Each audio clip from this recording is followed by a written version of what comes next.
Hi Christine, we came to look at your garden today and just want to let you know what we found and what we did.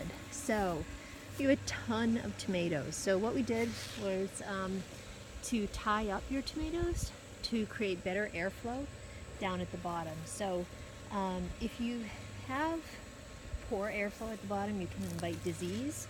These are looking really, really good, but at this point forward, we want to make sure that there's no disease attracted. So I just took out a bunch of these low leaves, okay, and tied up your vines up the poles, okay?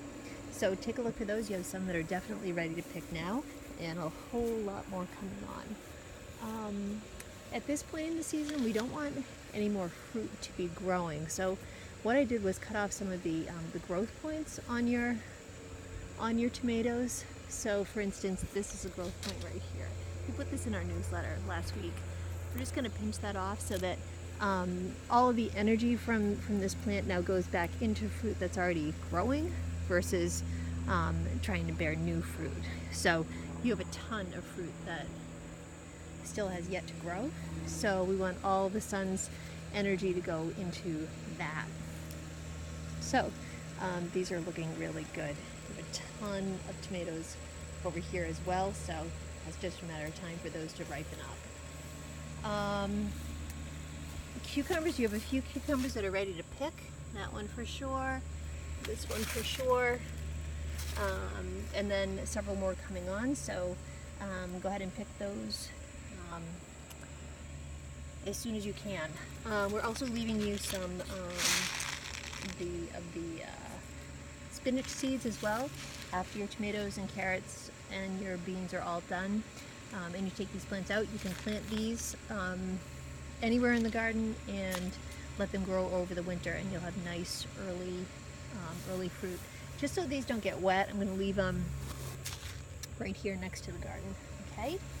So come out and take a look at that. So it's really, really important that these new seedlings that I put in today and seeds get watered really regularly, okay? So I would hand water these for the next few days until they get to an inch high. You've got lettuce all in here, and spinach, sorry, more lettuce over here, spinach all back here, a couple of seedlings as well, and a lot of seeds. Your zucchini is looking good. Obviously you've got like 4 zucchini coming here. Those are good. So what I did was I followed up on a suggestion that we made in our newsletter, which was to bury the stem. So basically I just took off some of the older leaves and buried this stem. That will extend the life of this plant into the fall, and you'll be getting a lot more fruit on it. Now, you are starting to get some powdery mildew. What I would suggest is you put milk on these leaves. So the powdery mildew looks like these white sort of splotches. So I took off the worst leaves, but pouring milk on these will just change the pH of the leaves, and that will protect the plant from any more of that.